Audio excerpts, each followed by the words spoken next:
Vigil, Ante, and the Vigilante Antics by BelleAmant. Read by Awww 5. Chapter 26. The Second Day, Part 2.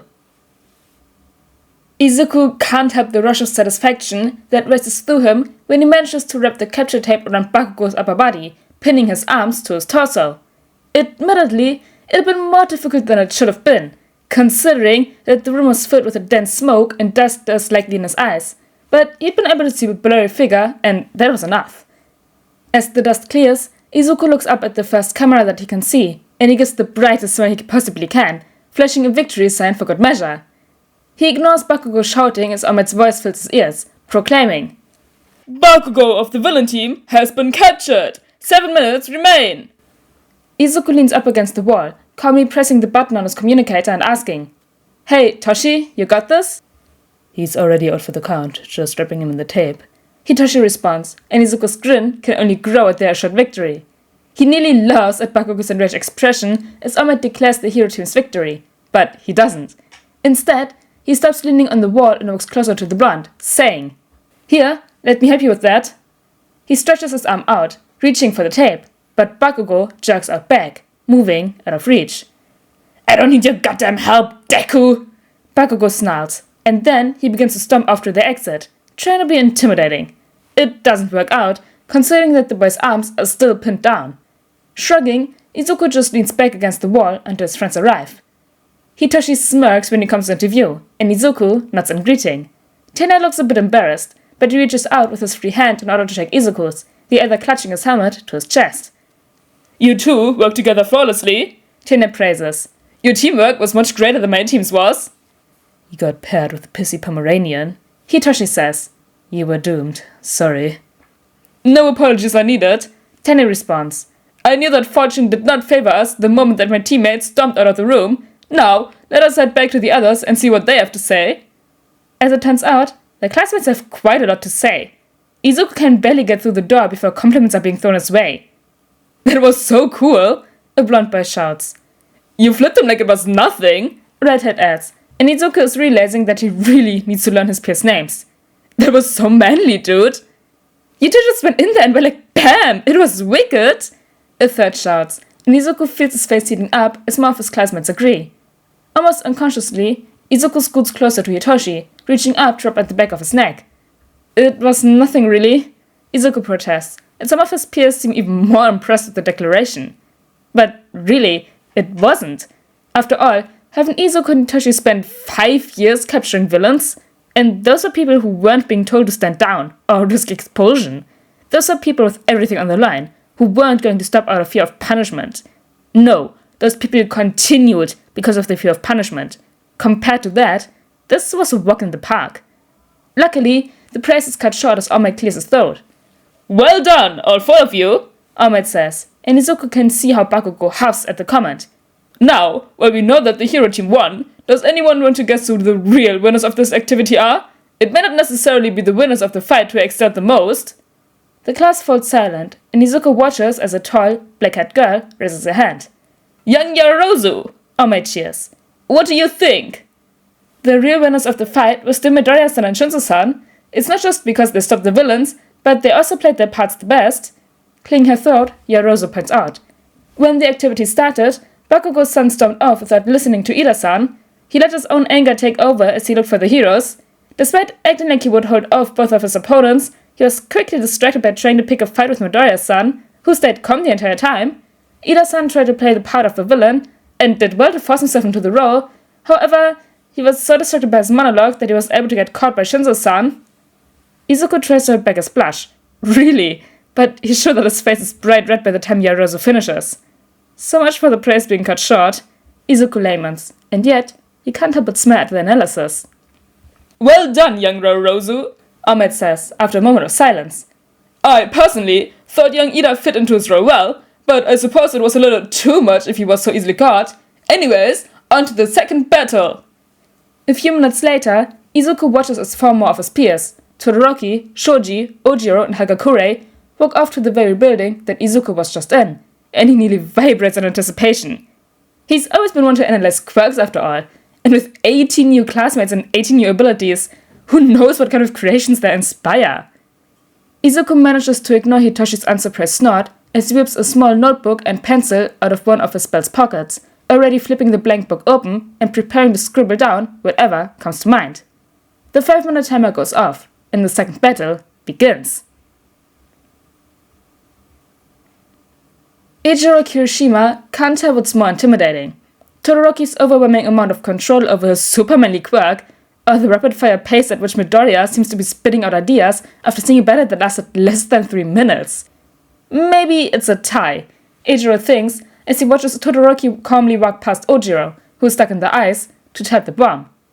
It took him like 6.5 seconds to cover the entire building in ice, Toshi, Midoriya points out, and Eiichiro doesn't know whether Grunner timed it or if he was even aware that he did so, but he's impressed.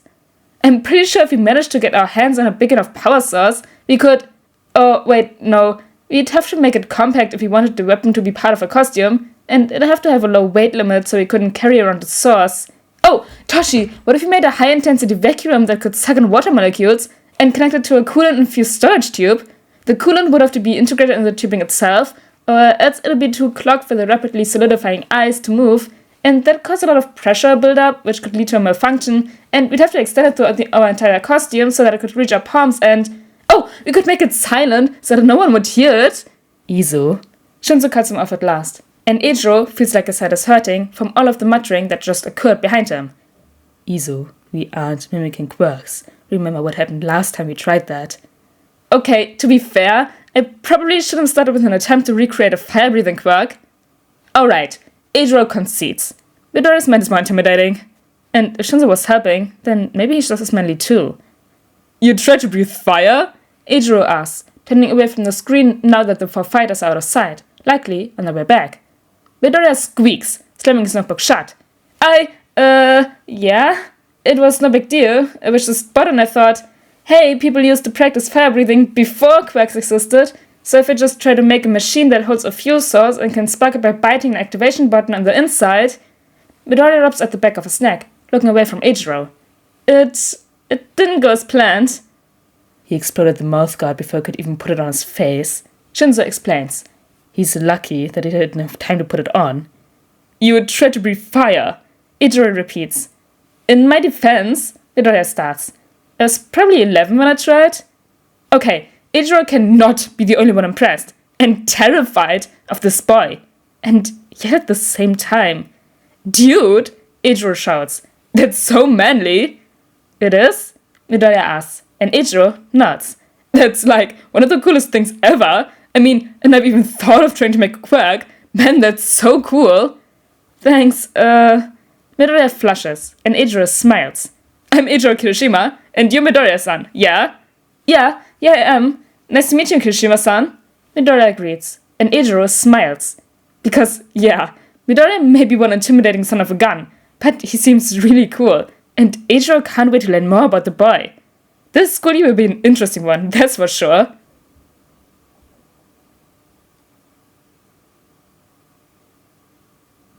As All Might sends the third group off to fight, he can't help but let his mind be dragged back to the boys from Team A.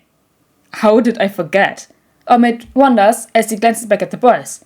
Midoriya and Shinzo watch the screens intently, much like All Might should be doing, but instead of focusing on how Tokoyami and Asui are engaging in a direct attack against the heroes, he finds his thoughts wandering back to the boys who have already finished their battle. Midoriya and Shinzo, who wear matching costumes and work in perfect unison. Midoriya and Shinzo, who seem to already know each other perfectly. Midoriya and Shinzo, the Vigilante duo. Honestly, All Might doesn't know how he forgot their faces. He'd been called down to the staff meeting, despite not yet being an official teacher until the approaching year. He's known about them for roughly a month by now. Shouldn't he have remembered how they looked? Clearly, he didn't remember well enough. Perhaps I should refrain from letting them be partners, All Might thinks, then forces himself out of his thoughts in time to declare the villain team as the winners. The animal-themed team seems proud, at the very least. The fight over, All Might allows himself to fully face his students, watching how they interact. His eyes, inevitably, trail back over to the duo. Izu. Shinzo mutters, but the boy doesn't stop scribbling in his notebook. Izu, you can't be serious. Serious about what? Ashido asks, shoving her way into the conversation. No, Toshi, I think it could work, Midoriya protests, jabbing at the paper to pun at something. I mean, if you find a good adhesive, you could attach it to the buttons of her shoes and cling to the walls like Asui-san did. Kamitsu, Asui calls out as she enters. Why are you talking about me, Carol? I think your quirk can be replicated, well, your grip at least, since it seems to focus on the hands and feet, even through your costume, which is really cool by the way. I just need to find an adhesive that is strong enough to hold the weight of a human body up, but it can't be too strong, because then I'd be stuck unless I applied an unsafe amount of force. Unless... The rest is unintelligible, the boy dissolving into mutterings that even young Shinzo does not seem to comprehend, if the exasperated expression gives Awww a clue. Izu, you're not testing this, Shinzo declares, and Midoriya pouts. Faintly, Awww registers that Dang Aishido seems to cool at the sight. But Toshi, I'm sure Majima-sensei would let us use one of the labs. No. Midoriya frowns at Shinzo, but does not continue his protests. Awww has a feeling that the brunette will resume the conversation later on, but he takes the chance to discuss the battle while he still can. As the lesson continues, Awww keeps an eye on the boys, and those around them. He notices that he is not the only one to observe them, as the other students seem to be intrigued by the musings that tumble out of Midoriya's mouth without a second thought, and the tired rebuttals that Shinzo says in return. Yeah, Awww is definitely putting them on different teams in the future. There's nothing wrong with working well with a classmate, but Awww can see how they orbit around each other, perfectly content to stay in their bubble. He'll just have to encourage them to branch out, and pray that they never go up against each other. He might be a little afraid of what the aftermath of such a fight would be.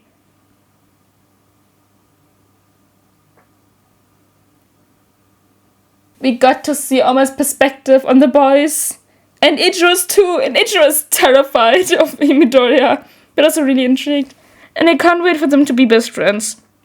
But anyways guys, I hope you all enjoyed chapter 26 of Vigil, Ante and the Vigilante Antics, and I see you all next time. Bye!